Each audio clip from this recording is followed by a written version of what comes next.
నమస్తే, నేను Kavitha. Welcome to iDream news morning discussion. ప్రధానమంత్రి నరేంద్ర మోదీని సీఎం హోదాలో Revanth Reddy for the first time కలిశారు. విభజన హామీల అమలుకు సంబంధించి ఆ అంశాలను ప్రస్తావిస్తూ వాటిని నెరవేర్చాలంటూ విన్నపాలు కూడా ఇచ్చారు. అయితే ఇంతకాలం జరగనటువంటి హామీల అమలు ఇప్పుడు జరుగుతుందా? అడుగు ముందుకు పడుతుందా? ఏం జరగబోతోంది? ఇదే డిస్కషన్ మనం చేయబోతున్నాం. మనతో పాటుగా ఉన్నారు స్టూడియోలో పొలిటికల్ అనలిస్ట్ రాజీవ్ రెడ్డి గారు, అలాగే బీఆర్ఎస్ అధికార ప్రతినిధి దూదిమెట్ల బాలరాజ్ యాదవ్ గారు, ఇక కాంగ్రెస్ పార్టీ నుంచి మనతో పాటుగా జాయిన్ అయ్యారు చరణ్ కౌశిక్ గారు. వెరీ గుడ్ మార్నింగ్ అండి. సో చరణ్ గారు, ఫస్ట్ మీతోనే స్టార్ట్ చేస్తాను. 10 ఏళ్ల నుంచి హామీలు అమలు జరగలేదు. ఫస్ట్ టైం వెళ్ళారు, కలిశారు. నీళ్లు, నిధులు, నియామకాలతో పాటుగా మిగతా అన్ని అంశాలకు సంబంధించి వాటిని నెరవేర్చాలి అని కోరారు. కెన్ వి ఎక్స్పెక్ట్ ఒక పాజిటివ్ సంకేతం ఏమైనా అక్కడ కనిపించిందా? ముందుకు అడుగు పడుతుంది అనుకుంటున్నారా మీరు? ఎలాంటి శతభిషాలు లేవు. ఈ రాష్ట్ర అభివృద్ధి కోసం మేము ఎవరినైనా కలుస్తాం, ఎవరితోడైనా మాట్లాడతాం అని చెప్పేసి ఆల్రెడీ ప్రమాణ స్వీకారం చేసిన రోజే ముఖ్యమంత్రి గారు ప్రకటించారు.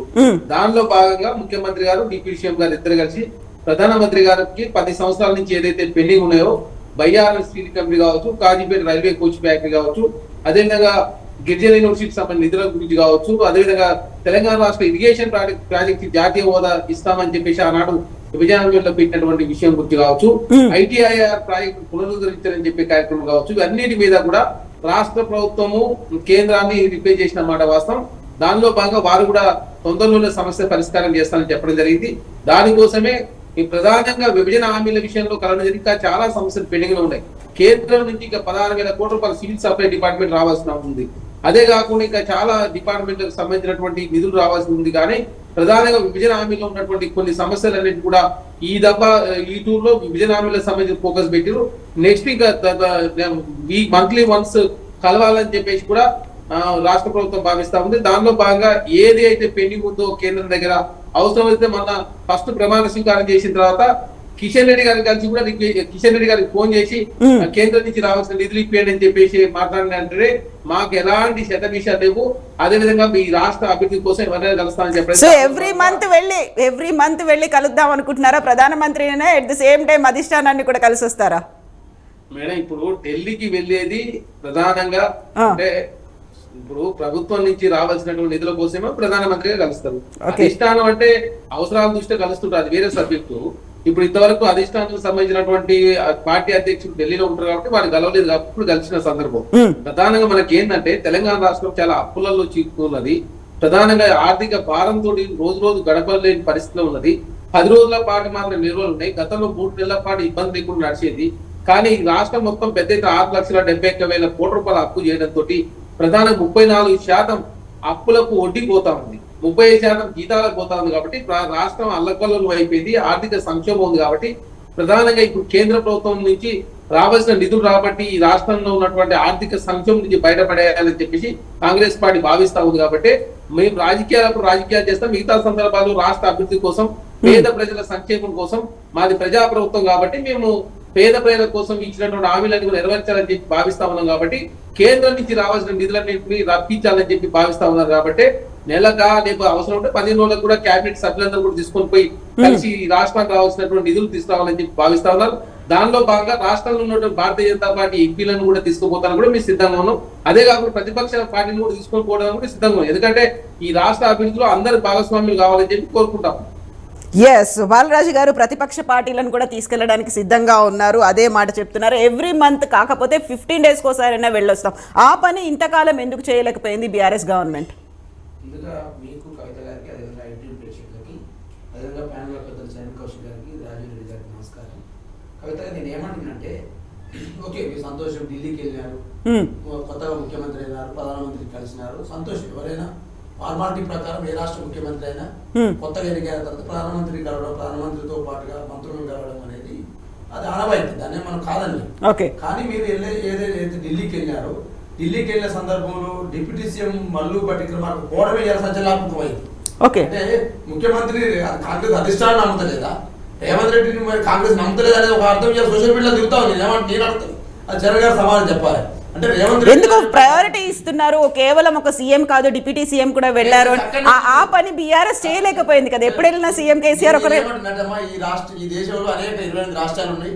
28 రాష్ట్రాల్లో డిప్యూటీ సీఎం కూడా ఉన్నారు. తేజస్వి యాదవ్ కూడా డిప్యూటీ సీఎం బీహార్ రాష్ట్రానికి. కానీ నితీష్ కుమారే పోతారు తప్ప ప్రధానమంత్రి కావడానికి డిప్యూటీ సీఎం తేజస్వి యాదవ్ పట్టుకొని పోలే. మీరు ఈ దేశంలో అనేక మంది రాష్ట్రాల్లో డిప్యూటీ సీఎం కూడా ఉన్నారు. ఇప్పుడు కాంగ్రెస్ పార్టీ ఎందుకు డిప్యూటీ సీఎం పంపింది అనేది అర్థం కావట్లేదు. క్వశ్చన్ ప్రజలందరూ కూడా డౌట్ పడతా ఉన్నారు. అంటే కాంగ్రెస్ పార్టీ రేవంత్ రెడ్డి నమ్ముతుందా నమ్ముతలేదా మొదటి పాయింట్ చేయాలి. రెండో పాయింట్ ఏంటో డిప్యూటీ సీఎం ఈ దేశంలో అనేక, ఇప్పుడు నేను అడగల క్వశ్చన్ ఇంకో క్వశ్చన్ వేస్తున్నారు. కానీ ఈ దేశంలో అనేక రాష్ట్రాల్లో డిప్యూటీ సీఎం ఉన్నారు. ఎగ్జాంపుల్ బీహార్ చెప్పినాను. బీహార్ డిప్యూటీ సీఎం తేజస్వి యాదవ్ ఎప్పుడు కూడా నితీష్ కుమార్ తో కలిసిపోలేదు. ఓ నితీష్ కుమార్ రెండు పార్టీలు కదా, డిఫరెంట్ పార్టీస్ కదా అక్కడ. రెండు పార్టీలు కూడా మనం కలవాలి కదా. డిప్యూటీ సీఎం కదా, బీహార్ రాష్ట్రానికే కదా. నేను ఈ క్వశ్చన్ ప్రజల్లో సందేహం ఉన్నది. అసలు కాంగ్రెస్ పార్టీ తెరదించాలి. రేవంత్ రెడ్డి పూర్తిగా మేము నమ్ముతా ఉన్నాం. మా నాయకుడు మా సిఎల్పి నాయకుడు మా ముఖ్యమంత్రి రేవంత్ రెడ్డిని, మిగతా వాళ్ళందరూ ఆయన కింది వాళ్ళని చెప్పాలి, అధిష్టానం సమానం చెప్పాలి. రెండో పాయింట్ నేను చెప్తా ఉన్నా. ఓకే, సంతోషం, మీరు వెళ్ళినారు. ఇది కొత్తదా అమ్మా? 2014లో తెలంగాణ రాష్ట్రం ఏర్పడ్డప్పుడు ఈ రాష్ట్ర ఏదైతే భారతీయ జనతా పార్టీ సుష్మా స్వరాజ్ గారు దివంగత నేత ఆ రోజు పునర్విభజన చట్టంలో హామీలకు వారు కూడా మద్దతు ఇచ్చినామని చెప్పినారు. చెప్పిన తర్వాతకి ఇలా రైల్వే కోచ్ ఫ్యాక్టరీ ఆధ్వర్యంలో ఏదైతే వరంగల్లో ఇవాళ రైల్వే వ్యాగన్ల ఫ్యాక్టరీ అని చెప్పేసి వ్యాగన్ల తయారీ కేంద్రం ఏర్పాటు చేసినారు.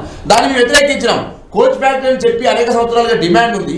ఆ కోచ్ ఫ్యాక్టరీ మీరు ఇవాళ రైల్వే పెట్రోల్ తయారీ కేంద్రం చేసి సెట్ అయితే చెప్పి మేము డిమాండ్ చేసినాం.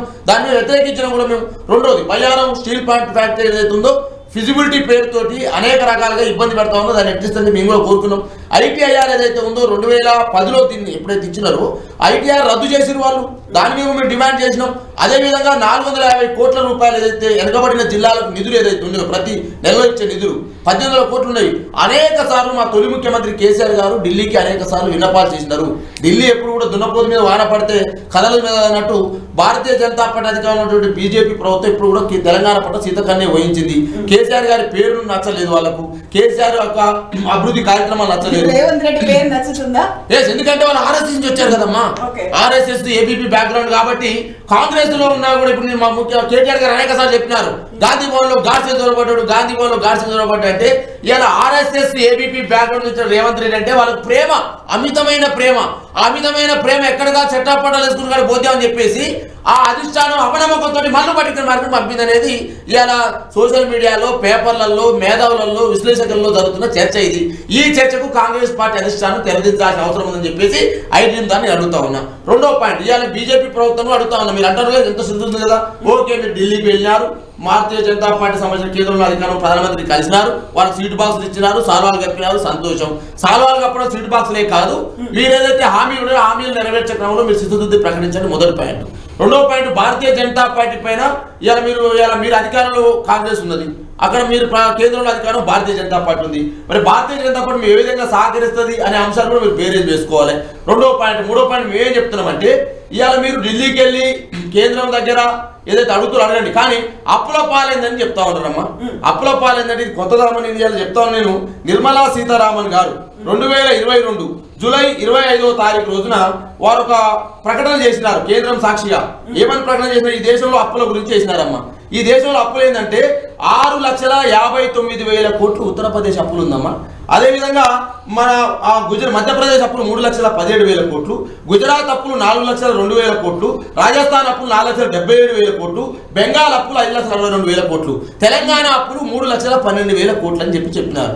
ఈ కార్పొరేషన్ అప్పులను కూడా తెలంగాణ ప్రభుత్వం చేసినట్టు 6,70,000 కోట్లకు చూపెట్టి తెలంగాణ అబాస్ పాలు చేస్తే జర్నలిస్ట్ అడిగేట ఢిల్లీ పోయి, అయ్యా మీరు అప్పుల కుప్పగా తెలంగాణ చూపెడతా ఉన్నారు, ఇన్వెస్టర్లు ఎట్లా వస్తారు, మీకు పెట్టుబడులు ఎట్లా వస్తాయి, పారిశ్రామిక తరలి వస్తారు అంటే రాష్ట్రాన్ని అబాస్పాలు చేయడం కాదు. వీళ్ళు రాష్ట్ర ప్రజల మనోభావాలు దెబ్బతీస్తూ కేసీఆర్ గారి యొక్క ప్రభను తగ్గించాలి. వీళ్ళకి కావాల్సింది ఏంటంటే కేసీఆర్ అనే ఘనకీర్తి. నేను చెప్తాను, నేను ఈ ఐటీఎం ద్వారా చెప్తా ఉన్నా, కేసీఆర్కి ఏం కావాలండి? తెలంగాణ రాష్ట్రాన్ని సాధించిన అనేటువంటి ఒక గొప్ప పేరు తప్ప కేసీఆర్కి ఇంకేం పేరు కావాలి?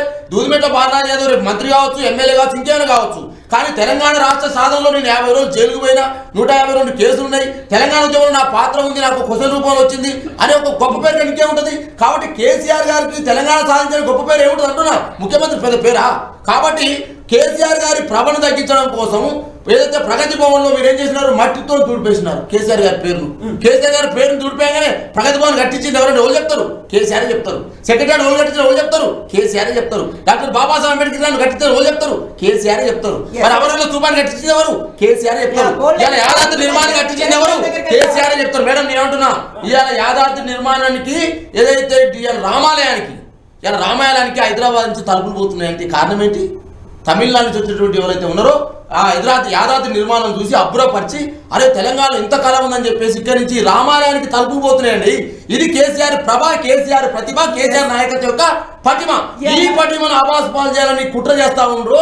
ఆ కుట్రని నేను ఖండిస్తా ఉన్నాను నేను. ఎగ్జాక్ట్లీ. సో రాజీవ్ రెడ్డి గారు ఒక్క నిమిషం అండి, రాజీవ్ రెడ్డి గారితో మాట్లాడిన తర్వాత మీ దగ్గరకు వస్తాను. రాజీవ్ రెడ్డి గారు, ఓవరాల్ గా అయితే 10 ఏళ్ల పాటు అడుగులు ముందుకు పడలేదు, లేకపోతే అక్కడ ఏం జరగలేదు అనుకున్నప్పుడు ఇప్పుడు ఏదైనా పాజిటివ్ హోప్ అనిపిస్తుందా, లేకపోతే కేంద్రం అలాగే ఉంటుంది, రాష్ట్రం అడుగుతూనే ఉంటుందా? నమస్తే అండి. ముందుగా ఐ డ్రీమ్ ప్రేక్షకులకి, కవిత గారికి, మీకు బాలరాజు గారికి, అలాగే కౌశిక్ రెడ్డి గారికి అందరికీ నమస్కారాలు. ఇది ఇప్పుడు ఈ మొత్తం పరిణామాన్ని చూసినప్పుడు ఒక రాష్ట్ర ముఖ్యమంత్రి ఒక ప్రధానమంత్రిని కలవడంలో దాన్ని ఇంకొక రకంగా ఇంకో కోణంలో చూడాల్సిన అవసరం అయితే లేదు. దాన్ని ఆహ్వానించదగ్గ పరిణామంగా అనుకోవాలి. కానీ ఎందుకంటే రాష్ట్రాలన్నీ కలిస్తేనే దేశం. సో ఒక రాష్ట్ర ప్రధాని అదే హోదాలో వెళ్ళాడు. మొన్నే చీఫ్ మినిస్టర్గా ఎన్నికయ్యాడు. ఎన్నికైన తర్వాత ఢిల్లీ పర్యటనకు వెళ్ళి ప్రధానమంత్రిని కలవడం, దాంట్లో తప్పు లేదు. అది కాక ఇక్కడ ఏంటంటే ఈ రాష్ట్రం ఒక విభజించబడింది 10 సంవత్సరాల క్రితం. విభజించబడినప్పుడు ఏమైందంటే అపరిష్కృత చాలా ఉన్నాయి, చేయాల్సిన పనులు పరిష్కృతం కానివి. సెంట్రల్ గవర్నమెంట్ అప్పటి నుంచి అక్కడే మోడీ గారు ఉన్నారు, ఇక్కడ బీఆర్ఎస్ గవర్నమెంట్ ఉండింది. సో కొన్ని పనులు ఉన్నాయి. ఐటీఐఆర్ అని కాంగ్రెస్ గవర్నమెంట్ ప్రకటించింది రాష్ట్ర విభజించినప్పుడు. అలాగే రైల్వే కోచ్ ఫ్యాక్టరీ అన్నారు. సో ఆయన దాకా బాలాజీ గారు చెప్పినట్టు కోచ్ ఫ్యాక్టరీ అన్నారు. ఫస్ట్ ఇచ్చినదే కోచ్ ఫ్యాక్టరీ ముందు. తర్వాత ఏమన్నారు, బయ్యారం ఉక్కు ఫ్యాక్టరీ అన్నారు. తర్వాత ఐటీఐఆర్, తర్వాత ఇంక 14 నేషనల్ హైవేస్లో అప్గ్రేడింగ్ ప్రాజెక్ట్స్ ఉన్నాయి, అవి చేయాలన్నారు. ఐఐఎం ఒకటి ఉంది సైనిక్ స్కూల్స్ కోసం. వీళ్ళు చాలా వాళ్ళ లిస్ట్ ఆఫ్ ప్రయారిటీస్ పెట్టుకొని సెంట్రల్ గవర్నమెంట్ దగ్గరికి వెళ్ళారు. ఎందుకు అని అంటే కాంగ్రెస్ గవర్నమెంట్ కొన్ని హామీలను ఇచ్చింది. రాష్ట్ర ప్రభుత్వాలు సెంట్రల్ గవర్నమెంట్ల మధ్య హెల్తీ అట్మాస్ఫియర్ ఉండాలి. ఎందుకు ఉండాలి అని అంటే ఇప్పుడు వీళ్ళు ఇచ్చిన హామీలు చాలా ఉన్నాయి. వీటికి ఫండింగ్ కూడా కావాల్సి ఉంటుంది. సెంట్రల్ గవర్నమెంట్ నుంచి మనకు కొన్ని నిధుల రూపంలో వస్తాయి, గ్రాంట్స్ రూపంలో కొన్ని వస్తాయి, కొన్ని మామూలు బడ్జెట్ రూపంలో వస్తాయి. సో ఇవన్నిటిని కూడా మంచి సౌహృద వాతావరణం ఉన్నప్పుడు ఏమవుతుందంటే ఆ ఫండింగ్ తెచ్చుకునే దానికి ఒక అవకాశం ఉంటుంది. సో దీనికోసం పోయారనొచ్చు. రాజకీయ నాయకులు రాజకీయ యాంగిల్లో చూడొచ్చు, దాంట్లో తప్పులేదు. ఎందుకు అని అంటే ఇప్పుడు బట్టి విక్రమార్క గారు వెళ్ళారు. బట్టి విక్రమార్క గారు వెళ్ళారు అని అంటే అతను ఆర్థిక మంత్రిగా ఉన్నాడు. మనం ఉప ముఖ్యమంత్రే కాకుండా నిధులు కూడా చాలా రావాల్సి ఉన్నాయి. ఎందుకంటే వీళ్ళు రేపు ఫ్యూచర్లో లాస్ట్ బడ్జెట్ ముందే మీరు తెలిసే జనవరిలో అలాంటప్పుడు మీరు గమనించినప్పుడు FRBM వాటి నిధుల్లో కూడా కొంత కోత పెట్టడం జరిగింది.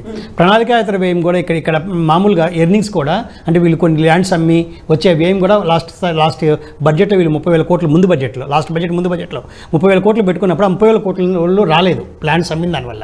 సో ఇవన్నీ ఏమవుతాయంటే మనం బడ్జెట్ వేసుకున్నప్పుడు డెఫిసిట్ ఎక్కువ ఏర్పడినప్పుడు పథకాలన్నీ అంత వేగంగా పోవు.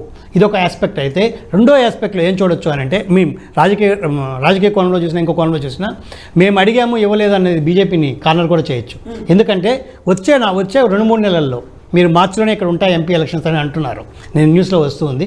Movie March are April 1 or 2 months అటు ఇటుగా.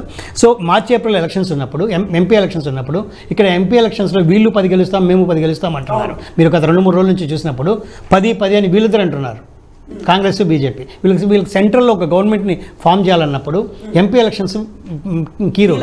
బీజేపీకి మీరు బాగా అబ్జర్వ్ చేస్తే ఎమ్మెల్యే సీట్లు రాని దగ్గర కూడా ఎంపీ సీట్లలో వాళ్ళు ప్రభంజనం సృష్టిస్తున్నారు. మీరు ఎగ్జాంపుల్ ఢిల్లీ చూసుకోండి. ఢిల్లీలో వాళ్ళు ఎప్పుడు గవర్నమెంట్ ఫామ్ చేయాలి లాస్ట్ 2 terms.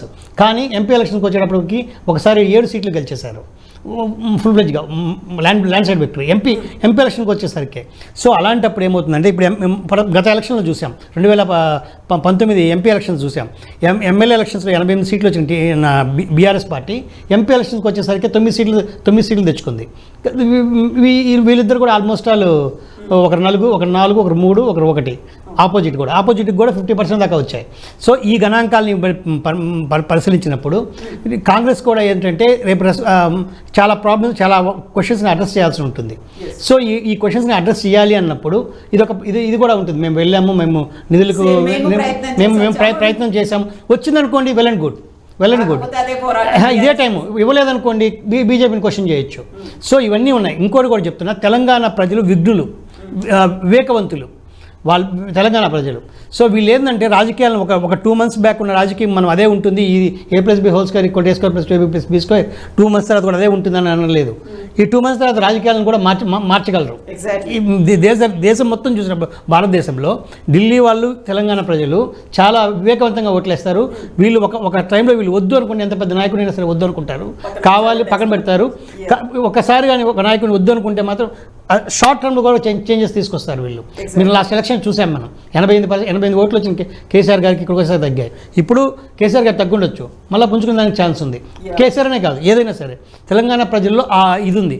సో ఆ చైతన్యం ఉంది, చైతన్యవంతులు. సో అందువల్ల ఏమవుతుందంటే వీళ్ళు అడ్రస్ చేయాల్సిన అంశాలు చాలా ఉన్నాయి. సో చరణ్ గారు, అడ్రస్ చేయాల్సినటువంటి అంశాలు చాలా ఉన్నాయి. దీంతో పాటుగా అసలు భట్టి విక్రమార్క కూడా అక్కడ ఎందుకున్నారు అనేది బాలరాజు గారి doubt. And at the same time ప్రతిసారి అప్పులు అప్పులు అప్పులు అనడం వల్ల మనకు వచ్చేటువంటి పెట్టుబడులు కావచ్చు, మిగతావన్నీ తరలిపోతాయి కదా, నిజంగా సహకారం అనేది ఉంటుందా? ఇప్పుడు మేడం, భట్టి విక్రమార్క గారు డిప్యూటీ సీఎం, ఒక దళితుడు, అంటే దళితుడు ప్రధానమంత్రి గెలవద్దన్నా మీ ఉద్దేశం? మరి డిప్యూటీ సీఎం కు అసలు తీసుకుపోతానా? మీరు 10 సంవత్సరాల కాలంలో 5 సంవత్సరాల కాలం పాటు డిప్యూటీ సీఎం పెట్టుకున్నారు. కడియం సీఆర్ గారు నెగడకుండా కేసీఆర్ గారు తీసుకుని పోయినా మా పార్టీలో అట్లాంటి సంప్రదాయానికి మేము తెరదీసినామంటే చాలా సంతోషం వ్యక్తం చేయాలి. మీరు డిప్యూటీ సీఎం తీసుకుపోయినా రేపు క్యాబినెట్ సభ్యులను తీసుకుపోతాం, అవసరం ఉంటే ప్రతిపక్ష పార్టీలను తీసుకుపోతాం. మాకు ఎలాంటి సీక్రెట్ లేవు కదా, మీకు సీక్రెట్ ఉంటాయి కాబట్టి మీ భారతీయ జనతా పార్టీ లోపాయక ఒప్పందం పుంజుకున్నారు కాబట్టి అప్పుడు మీరు డిప్యూటీ సీఎం తీసుకుపోలే. మీరు తీసుకపోతే మీకు ఇంకా సంతోషపడాల్సింది పోయి ఏకంగా మీరు విమర్శన చేస్తున్నట్టే ఇక మీరు ప్రజలు అర్థం చేసుకుంటారు. ఎందుకంటే మాకు ఎలాంటి శతభీషలు లేవు, మేమంతా కలిసి కట్టుకున్నాం. ఈ రాష్ట్ర ప్రయాణాలు ముఖ్యం కాబట్టి ముఖ్యమంత్రి గారు, డిప్యూటీ సీఎం గారు వేరు. నెక్స్ట్ ప్రతిపక్ష పార్టీలకు కూడా తీసుకొని పోతాం, అవసరం ఉంటే భారతీయ జనతా పార్టీ నాయకులు కూడా తీసుకుపోతాం. ఎందుకంటే ఈ రాష్ట్రానికి రావాల్సిన నిధుల కోసం ప్రధానమంత్రి గారికి ఎప్పుడు కలుస్తూనే ఉంటాం, రిక్వెస్ట్ పెడుతూనే ఉంటాం. ఇవ్వకపోతే వారి మీద మేము చేయాల్సినటువంటి పోరాటాలను కూడా చేస్తానికి సిద్ధంగా ఉంటాం. ఎందుకంటే మీరు 10 సంవత్సరాల కాలం పాటు Bharatiya Janata party అడ్డగాగి ITR rights తీసుకురాలేదు. 9 సంవత్సరాల కాలం పాటు అన్ని బిల్లులకు మద్దతు ఇచ్చింది బీఆర్ఎస్ పార్టీ. మరి ఎందుకు రాలే? ఐటీఆర్ రైట్ ఎందుకు రాలే? బయ్యారం స్టీల్ కంపెనీ ఎందుకు రాలే? కాజీపేట రైల్వే కోచ్ ఫ్యాక్టరీ ఎందుకు రాలే? విభజన హామీలు ఎందుకు నెరవేరలేదు? ఢిల్లీలో ఉన్నటువంటి తెలంగాణ భవన్, ఆంధ్ర భవన్ సంబంధించినటువంటి సమస్యల పరిష్కారం కాలే. చాలా విభజన హామీలు పెండింగ్ లో ఉన్నాయి. నాడు మీరు అన్నిటి పరిష్కారం కోసం మీరు తాపత్రయపడకుండా ఎంతసేపు రాజకీయాలు చేస్తూ భారతీయ జనతా పార్టీ బీఆర్ఎస్ వేరని చెప్పేసి ప్రయత్నం రాష్ట్రం చేసారు. ఫస్ట్ 9 సంవత్సరాల కాలమో అన్ని బిల్లులకు మీరే మద్దతు ఇచ్చారు. మద్దతు ఇచ్చి ఏమైనా తీసుకొచ్చారంటే జగన్మోహన్ రెడ్డి లాగా ఏమైనా తీసారు. జగన్మోహన్ రెడ్డి గారేమో భారతీయ జనతా పార్టీ మద్దతు ఇచ్చి చాలా నిధులు తీసుకుపోయాడు ఆంధ్ర రాష్ట్రానికి. తెలంగాణ రాష్ట్రానికి మీరు నిధులు తీసుకురాలే. 3 సంవత్సరాల కిందనే గిరిజన యూనివర్సిటీ ఆంధ్ర రాష్ట్రంలో ఏర్పడింది. అదేవిధంగా అక్కడ జాతీయ హోదా ఇచ్చిన ప్రాజెక్ట్ కి తెలంగాణ రాష్ట్రం జాతీయ హోదా ఇవ్వలేదు. ఐటీఆర్ ప్రాజెక్ట్ తీసుకుపోయారు. తెలంగాణ చేయడం మళ్ళా తీసుకుపోయి ఆంధ్రలో కలిపారు. భద్రాద్రాంలో తెలంగాణ ఉన్నాడు, భద్రాద్రాం భూమేమో ఆంధ్ర ఉంటాయి. ఈ అందరి గురించి ఏమైనా మాట్లాడినా మీరు? ఎన్నడూ మాట్లాడలేదు. ఎంతసేపు రాజకీయం చేస్తూ ప్రతిపక్ష పార్టీ నిర్వీర్యం చేసే ప్రయత్నం, తెలంగాణ రాష్ట్రంలో ప్రజాస్వామ్యం ఉండదని చెప్పి కోరుకునే ప్రయత్నం, ఫామ్ హౌస్ లో రెస్ట్ తీసుకునే ప్రయత్నం, తెలంగాణ రాష్ట్రం అప్పుల కుప్ప చేసి. మేడం, ఉత్తరప్రదేశ్ రాష్ట్రం ఎక్కడ, తెలంగాణ రాష్ట్రం ఎక్కడ? మరి ఉత్తరప్రదేశ్ రాష్ట్ర జనాభా 10 కోట్లు, తెలంగాణ రాష్ట్ర జనాభా 3 కోట్లు పై తిప్పుకున్నది. ఇక్కడ 6,70,000 కోట్లు అప్పు చేసి మీరు ఉత్తరప్రదేశ్ 5 లక్షల కోట్లు అప్పు చేసింది అక్కడ. అంటే జనాభా ఎక్కువ ఉన్న రాష్ట్రం ఏమో తక్కువ చేస్తుంది అప్పులు, జనాభా తక్కువ ఉన్న రాష్ట్రం ఎక్కువ అప్పులు చేసి ఆ తీసుకున్న అప్పులన్నా ప్రాపర్ గా ఉపయోగించకపోవడం వల్ల ఈనాడు తెలంగాణ రాష్ట్రంలో తెలంగాణ రాష్ట్రం దివాలా తీయలే. తెలంగాణ రాష్ట్రంలో ప్రభుత్వం దివాలా తీసిందంటే చాలా స్పష్టం. ఎందుకంటే 6,70,000 కోట్ల రూపాయలు. అదే కాకుండా మీరు చూడండి మేడం, మీరు మియాపూర్ డిపోను పెట్టి తెచ్చిరు, జూబ్లీ బస్ స్టేషన్ పెట్టి తీసుకోవచ్చు. ఎక్కడ ఏ డిపార్ట్మెంట్ తీసుకో, ఏ కార్పొరేషన్ తీసుకో, ఏ అందిన కాడికి అప్పులు తీసుకొచ్చారు తప్ప తెలంగాణ రాష్ట్రంలో వాళ్ళ ఆదాయం సృష్టించలేదు. చాలా స్పష్టం. సో మనకి బాలరాజు గారు కూడా ఉన్నారు, ఆయన ఒక కార్పొరేషన్ ని హెడ్ చేశారు, అప్పుడు చైర్మన్ గా ఉన్నారు, అక్కడ కూడా అప్పులు చేశారా? ఎట్లా చీప్ అండ్ పోర్ట్ కార్పొరేషన్ లో 1,200 కోట్ల రూపాయలు అప్పు ఉంది. అదొకటే కాకుండా మీ ఏ కార్పొరేషన్ తీసుకో, ఏ సంస్థలను తీసుకో, ప్రభుత్వ సివిల్ సప్లై డిపార్ట్మెంట్ తీసుకో, విద్యుత్ సంస్థలు తీసుకో, ఏదైనా తీసుకో, తెలంగాణ రాష్ట్రంలో ప్రతి ఇప్పుడు మీ కాళేశ్వరం కింద ఉన్నటువంటి రైతుల భూమి కూడా తాకట్టు పెట్టి తీసుకొచ్చి అప్పు తీసుకొచ్చారు. అంటే తెలంగాణ రాష్ట్రాన్ని మరి ఏం చేద్దాం అనుకున్నారో కేసీఆర్ గారు, ఉద్యమ నాయకుడు.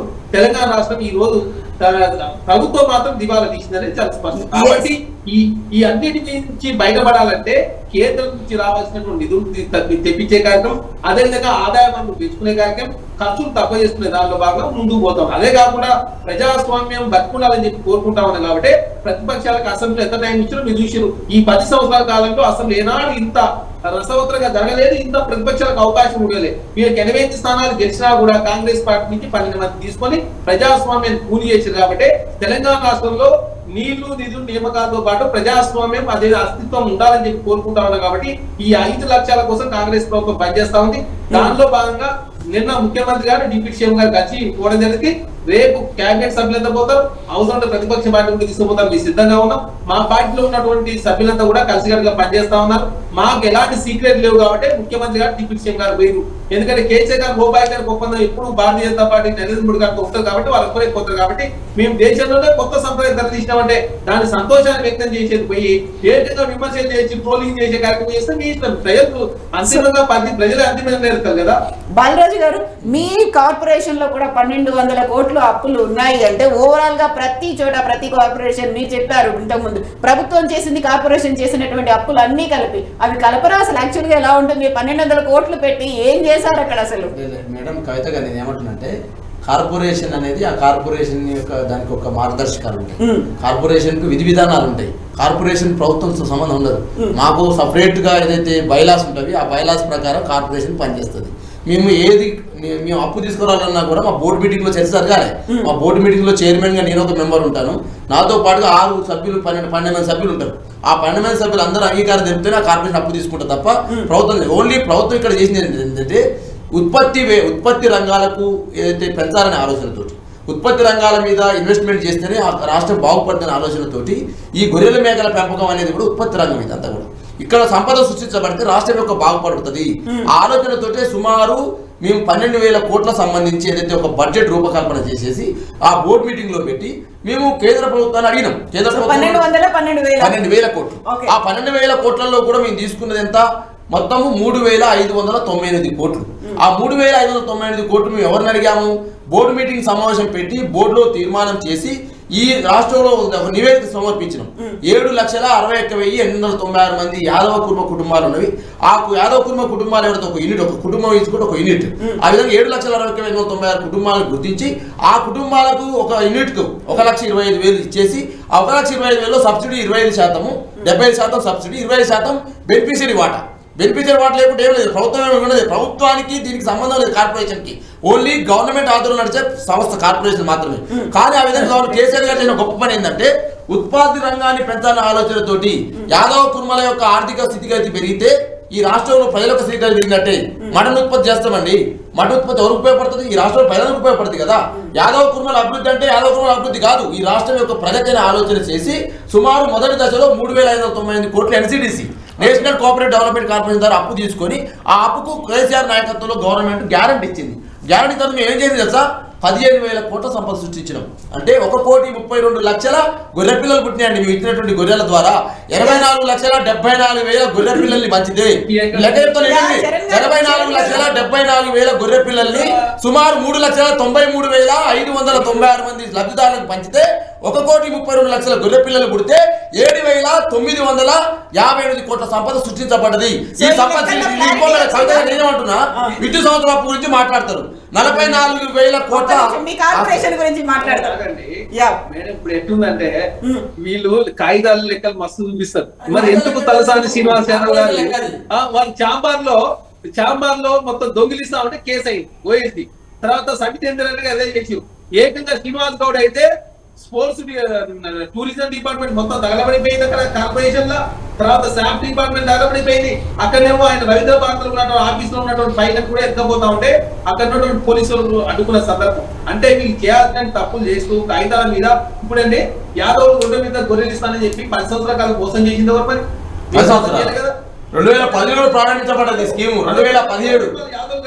2017లో ప్రారంభించబడ్డది. రెండో విడత 2023 జూన్ 9వ తారీఖు సంక్షేమ దినం రోజు 2000. ఇప్పుడు మీరు అన్నారు కదా 2 లక్షలు ఇస్తాము 2 లక్షలు ఇస్తామన్నారు. యాదవులకు గొర్రెలు పంపిణీ చేస్తారు. చేయండి ప్లీజ్. మీరు చేయండి. దివాలా తీసిరనే చాలా స్పష్టం. మీరు చేయండి చరణ్ గారు, మీరు సంతోషిస్తాము. యాదవ్ కుర్మ సోదరులు 80,000 మంది డీడీలు కట్టిన కవిత మేడం గారు ఐ డ్రీమ్ ద్వారా అడుగుతా ఉన్నా. యాదవ్ కుర్మ సోదరులు 80,000 మంది డీడీలు కట్టినారు. ఆ 80,000 మంది సంబంధించి 350 కోట్లు కలెక్టర్ అకౌంట్ లో ఉన్నది. మీరు దయచేసి ప్రారంభించండి అంటున్నారు. చరణ్ గారు ఏం మేడం, ఇప్పుడు ఆఫ్టర్ ఎలక్షన్ పార్లమెంట్ ఎలక్షన్ తర్వాత తెలంగాణ రాష్ట్రం బీఆర్ఎస్ పార్టీ కనుమరుగవడం ఖాయం. మీరు చూస్తారు, ఎందుకంటే తర్వాత చాలా లెక్కలు మేము ఇంకా బయట పెట్టలేదు, చాలా లెక్కలు బయట పెడతా ఉన్నాం. సిబు సోరెన్ గారు ఆనాడు ఏదైతే అక్కడ ఉన్నటువంటి ప్రజలతో తరిగి కొడితే అడవులలో బారిపోయింది. కేసీఆర్ కూడా తరిగి కొడితే ఢిల్లీ ఆఫీస్ కు కట్టుకున్నందుకే ఢిల్లీలో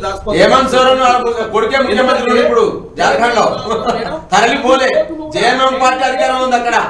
మళ్ళీ తిరిగి పునరుద్ధేజం మళ్ళా కేసీఆర్ రాష్ట్రానికి సీఎం. కొన్ని పాయింట్స్ ఉన్నాయి. చాయ్ బిస్కెట్ల ఖర్చులో కూడా ఓటు తీసుకునే పరిస్థితి మీరు దిగదార్చి రాష్ట్రాన్ని. అయితే చరణ్ గారు ఏం చేసింది మీరు తెలంగాణ రాష్ట్రాన్ని? చరణ్ గారు నేను చెప్పేది అబద్ధం కాదు. 11వ రోజు మేము ఓటు తీసుకొని తెలంగాణ రాష్ట్రంలో వెహికల్ పెట్రోల్ కావచ్చు, స్నాక్స్ కూడా లాస్ట్ ఓడి మీద ఆధారపడే పరిస్థితిని మీరు దిగదార్చి తెలంగాణ మేము డెవలప్మెంట్ చేసినట్టు ఎవరు నమ్ముతారా? అయితే అక్కడ సంపద పెంచాము అనే మాట అప్పులు తీసుకున్నాం. ఇంకో మేడం సెక్రటరీ కట్టిరు, ఓకే సెక్రటరీ ఇంత ముందు లేదా? ఆ ప్లేస్ ఎవరు మేము కొన్నదే కదా. మీరు ప్రగతి భవన్ మీ ప్లేస్ కొని కట్టినా ఆ ప్రగతి భవన్ నడిచేది కదా. ఇట్లనే ప్రజాధనం వృధా జరిగింది, వృధా అయింది. మేము అక్కడ ఉన్నట్టు ముఖ్యమంత్రి గారు ఏదైతే పరిపాలన సాగింది అది కూర్చి కట్టి ఇక్కడ సెక్రటరీ ఆల్రెడీ ఉన్న సెక్రటరీ కూర్చి కొత్త సెక్రటరీ కడితే 1600 కోట్ల రూపాయలు భారం పడ్డది. ఇవన్నీ వృధా చేసి కమిషన్ మీరు కూడా పరిపాలన చేస్తా ఉన్నారు కదా. ఏ ముఖ్యమంత్రి సెక్రటరీ పరిపాలన చేస్తాడు, అది వృధానా? ఇలా ప్రజాభవన్ పెట్టుకున్నారు కదా, డిప్యూటీ సీఎం అధికార కేంద్రం ఉన్నది, అందులో అది వృధానా? నేనేమంటున్నా, మీరు ఎట్ట వృధా అవుతారో మీరు వాడుకుంటున్నారు కదా శరణ్ గారు. తప్ప ఆ విధంగా మాట్లాడు అంటే అమరవీరుల స్థూపాన్ని కన్నా వృధా అని మాట్లాడుతున్నారు కాంగ్రెస్ పార్టీ. అమరవీరుల కుటుంబాలకు ఇచ్చే గౌరవం ఇదేనా? మీరు అమరవీరులకు ఇచ్చే గౌరవం ఇదేనా? అంటే అమరవీరుల స్థూపాన్ని తప్ప ఓవర్లాప్ అవుతుంది. మేము ఆడుకుంటాం అంటే మాకు ఎట్లాంటి శతమిషాలు లేవు. ఈ రాష్ట్ర ప్రజల ముఖ్యం అనేది చాలా స్పష్టం. మీకేందంటే మీకు ఎంతసేపు కమిషన్ కావాలి కాబట్టి బిల్డింగ్ ఉలగొట్టి కట్టిరు, ప్రాజెక్టులు మొత్తం నీటి పేరు మీద పెద్ద ఎత్తున దోసుకున్నారు. దాంతో ఎలాంటి ప్రయోజనం లేకుండా ఈనాడు కాళేశ్వరం ద్వారా ఎకరాలు కూడా బారతలేదు. అదే దాదాపు ఎత్తిపోతే ఏమైందో అందరికి తెలుసు. మిషన్ భగీరథలో పంపుల ద్వారా ఏకంగా మీరంతా పెద్ద కమిషన్ తీసుకున్నారు కాబట్టి ఈనాడు తెలంగాణ రాష్ట్రం దివాలా తీసింది. 1,00,000 కోట్ల రూపాయల కమిషన్ తీసుకొని మీరు విదేశాల్లో పెట్టుబడి పెట్టుకున్నారు కాబట్టి 80,000 కోట్లు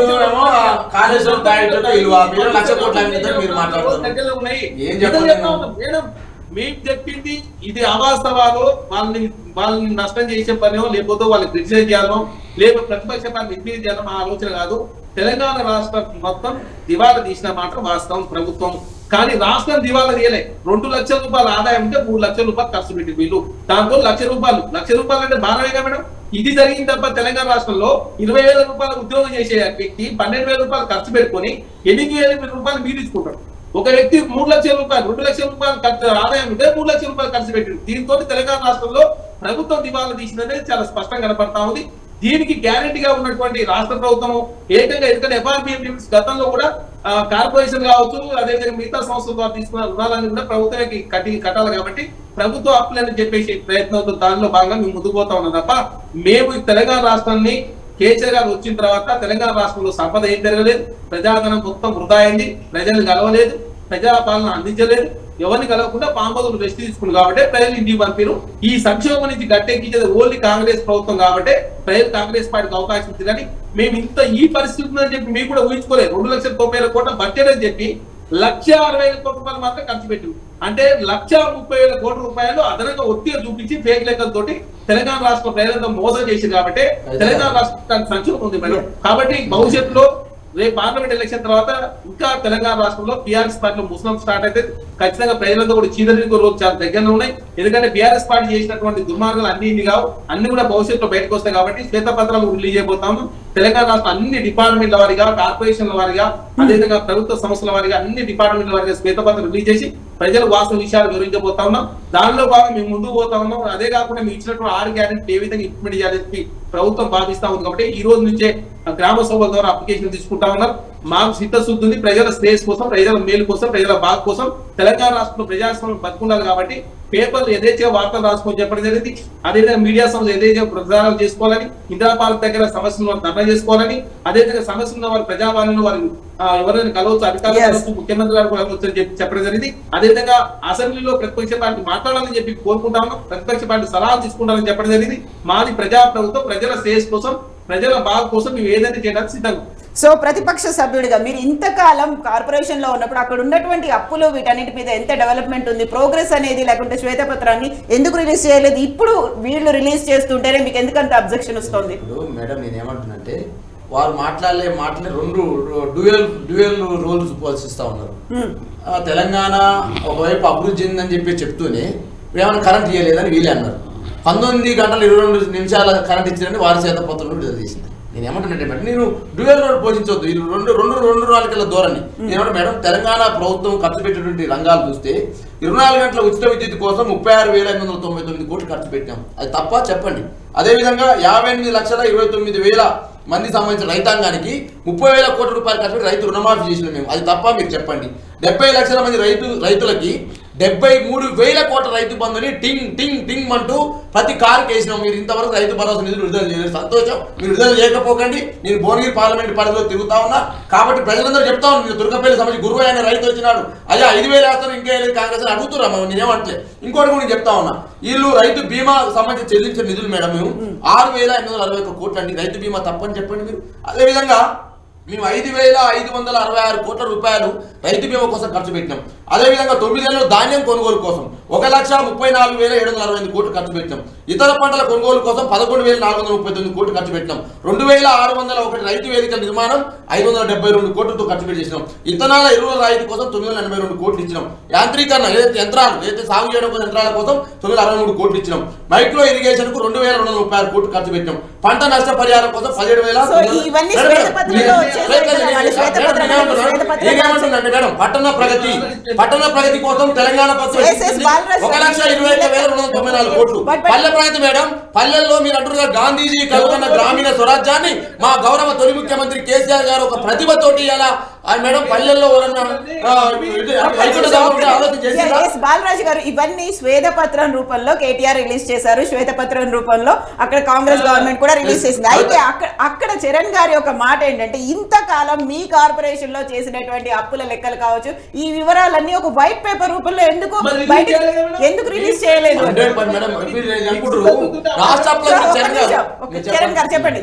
మేడం, మేమేమంటా ఉన్నాం, మీకు సిద్ధశుద్ధి ఉంటే 5 సంవత్సరాల కాలం అయిపోయిన తర్వాత మీరు ప్రోగ్రెస్ కార్డు బయట పెట్టాలి కదా మేడం. స్టూడెంట్ కి 1 ఇయర్ అయిపోయిన తర్వాత ప్రోగ్రెస్ కార్డు ఎందుకు ఇస్తారు మేడం?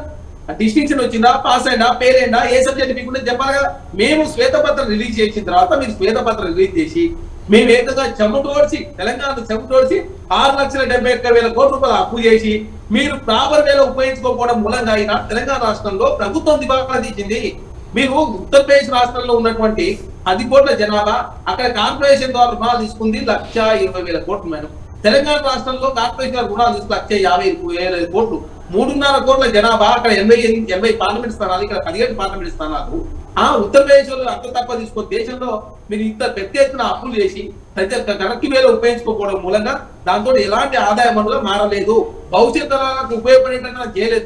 కాళేశ్వరం ప్రాజెక్టు 1,02,000 కోట్ల రూపాయలు ఖర్చు పెట్టారు. మరి 1,02,000 కోట్ల రూపాయలు ఖర్చు పెట్టి దాంతో ఏమన్నా తెలంగాణ రాష్ట్రంలో కాలువ నీళ్లు వస్తున్నాయా? రాట్లే కదా. మేము కట్టినటువంటి శ్రీపాద ఎల్లంపల్లి ప్రాజెక్ట్ పూర్తి కావడం తోటి ఆ కాలువ నీళ్లు వస్తుంది. ఇదే కాళేశ్వరం ప్రాజెక్ట్ అని చెప్పే ప్రయత్నం మీరు చేశారు.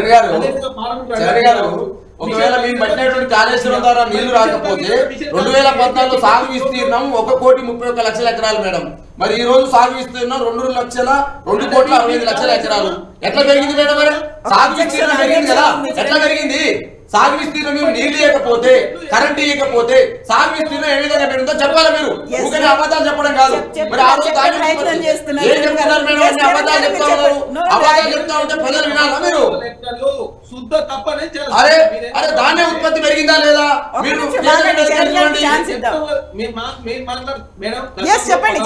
పంటలు వేసేవాళ్ళు గతంలో 16 రకాల పంటలు, సజ్జలు, దొంగలు, పెసలు, మినువులు, ఇట్లా 16 రకాల పంటలు వేసేవాళ్ళు. తెలంగాణ రాష్ట్రంలో జనరల్ గా వర్షాభావం మూలంగా కావచ్చు, అదేవిధంగా గతంలో కాళేశ్వరం ప్రాజెక్టు, శ్రీపాద ఎల్లపల్లి ప్రాజెక్టు పూర్తి కావడం తోటి తెలంగాణ రాష్ట్రంలో గ్రౌండ్ వాటర్ మీద మాట వాస్తవం. 18 లక్షల మోటార్ పంప్ సెట్ నుంచి 30 లక్షల మోటార్ పంప్ సెట్ 2 లక్షల రూపాయలు అవుతా ఉంది మోటార్ వేయాలంటే. మరి 2 లక్షల రూపాయలు మీరు కాళేశ్వరం ద్వారా నీళ్ళు ఇస్తా ఉంటే 2 లక్షలు పెట్టి ఎత్తు మోటార్లు వేసి మరి 2 NHP శాస్త్రం మోటార్ ఎకరాలు. ఇప్పుడు NHP మోటార్ కొనుక్కోవాలి మీరు అందరూ కూడా, ప్రజలందరూ, రైతులందరూ. 1,40,000 ఎకరాలు మీరు NHP మోటార్ కొనుక్కుంటే సిద్ధంగా చేయాలి. ఇప్పుడు అందరూ ప్రజలందరూ మీరు DHP పోయింది, 5HP పోయింది, NHP రావాలి రేవంత్ రెడ్డి సర్కార్లో. కమిషన్ తీసుకునేది చాలా స్పష్టం.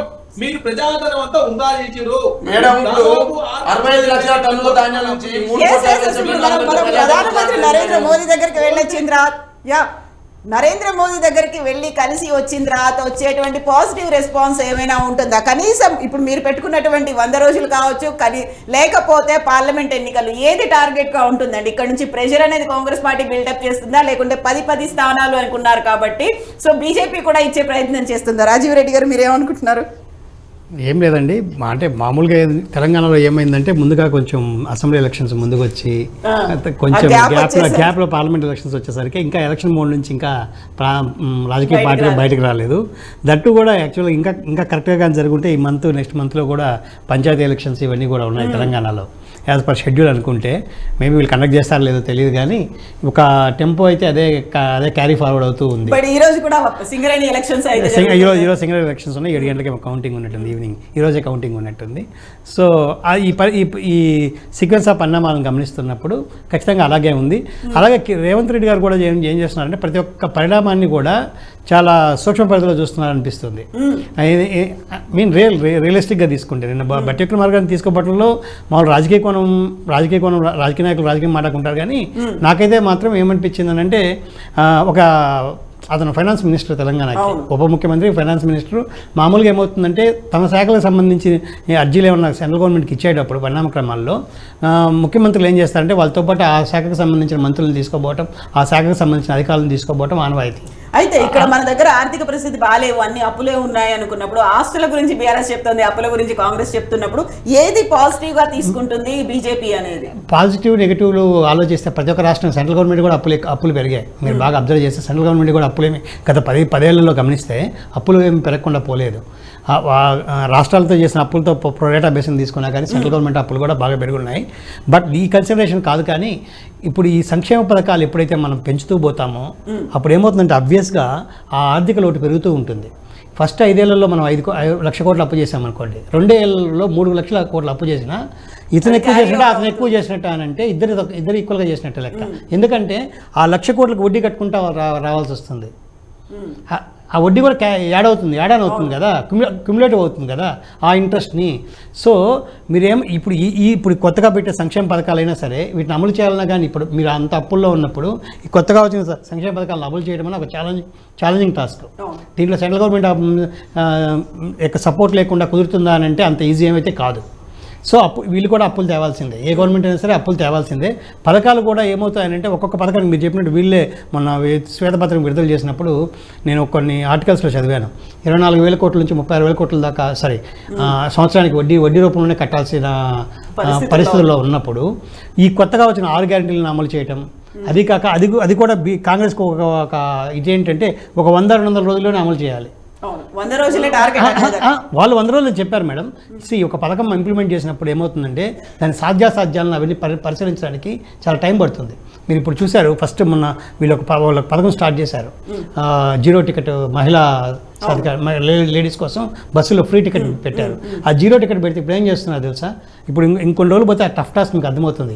గవర్నమెంట్ ఇన్ టైంలో కానీ వాళ్ళకి కానీ అమౌంట్ పే చేయలేకపోతే ఆర్టీసీకి ఇంతకుముందు ఏముంది, ఆర్టీసీ అకౌంట్లో టికెట్ల రూపంలో డబ్బులు పడేటివి, ఎంతో కొంత 5 కోట్ల 10 కోట్ల తప్పు పడితే చేసుకునేవాళ్ళు. ఇప్పుడు వీళ్ళు ఇన్ టైంలో పే చేయాలి.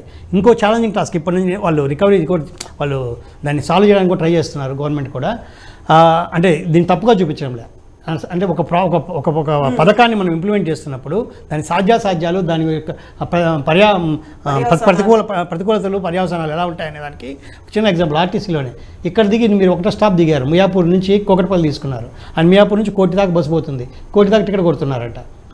అప్పుడు ఏమవుతుందంటే 0 టికెటే అవుతుంది. మామూలు ఈ బ్యాలెన్సింగ్ ఎంత అమౌంట్ ఉందో అంత అమౌంట్ గవర్నమెంట్ పే చేయాలి. వాళ్ళ పాయింట్ ఆఫ్ వ్యూలో 0, ఎవరికి వీళ్ళిద్దరికి లాస్ లేదు, కండక్టర్కి లాస్ లేదు, ఎక్కిన లేడీకి లాస్ లేదు. సో లాస్ ఎవరికి వస్తుంది? ప్రభుత్వానికి వస్తుంది. ఈ అమౌంట్లన్నీ కూడా మీరు బాగా చూసినప్పుడు నేను ఒక 10 రోజుల తర్వాత న్యూస్ పేపర్ మొన్న ఈ మధ్య చూశాను, మీరు బాగా అబ్జర్వ్ చేస్తే అన్నీ కూడా ప్రాఫిట్లోనే ఉన్నాయి అని చెప్పారు. మొత్తం కూడా అన్ని ప్రాఫిట్స్లో ఉన్నాయని చెప్పారు. అన్ని డిపోలు 10 డిపోలు 15 డిపోలు ఎన్నో పేపర్కి వేసి నేను ఒక న్యూస్ పేపర్లో చదివాను, న్యూస్ ఆర్టికల్ ఇది. ఓకే, సో అన్ని ప్రాఫిట్స్లో ఉన్నాయని అన్నారు. అంటే ప్రాఫిట్స్లో ఉన్నాయి అని ఎలా వచ్చాయి? ఈ జీరో టికెటింగ్ వీళ్ళు చేసే విధానాలు ఇవన్నీ కూడా ఇప్పుడు గవర్నమెంట్కి ఇవన్నీ కూడా చాలా బడ్జెట్. ఈరోజు మనం 6 కోట్లు 7 కోట్ల నెలకు అవుతుంది అనుకుంటున్నాం, కానీ కాలక్రమంలో ఇది ఇంకా ఎక్కువ పెరిగేదానికి ఛాన్సెస్ ఉంటాయి. ఇలా నేను ఈ ఒక్క పథకం అని చెప్పడం లేదు, ఈ పథకాలు ఇంప్లిమెంటేషన్లో కూడా చాలా ఛాలెంజింగ్స్ ఉంటాయి. అది కాక కాంగ్రెస్కి ఏమైందంటే ఇప్పుడు కాంగ్రెస్ దే ఆర్ గోయింగ్ అని వాళ్ళ వర్షంలో వాళ్ళు పోతారు. ఎందుకంటే మనం ఒక పార్టీని ఒక 10 రోజుల్లోనూ 20 రోజుల్లోనూ మనం క్యాలిక్యులేషన్ వేయడం చాలా రాంగ్. అది మనం చేయకూడదు. అది ఆ పొజిషన్లు వ్యతిరేకిస్తాయి, కానీ మనం న్యూట్రల్గా ఉన్న వ్యక్తులు మనం ఆ కోణంలో చూడకూడదు. కానీ ఏమైపోతుందంటే వీళ్ళు అడ్రస్ చేయాల్సిన అంశాలను చాలా తక్కువ కాల టైంలో, ప్రతిపక్షాల కోసం కాకపోయినా వాళ్ళ కోసమైనా సరే చాలా తక్కువ కాలంలో చేయాలి. ఎందుకు చేయాలి అని అంటే మీకు చెప్పాను, sequence of elections are happening. So ఆ ఎలక్షన్ టెంపో ఖచ్చితంగా కొనసాగుతూనే ఉంది. మీరు చూస్తే దేవన్ ఓత్ తీసుకున్న పక్క రోజు నుంచే మీరు చూడండి ప్రతిపక్ష అటాకింగ్ స్టార్ట్ అయింది.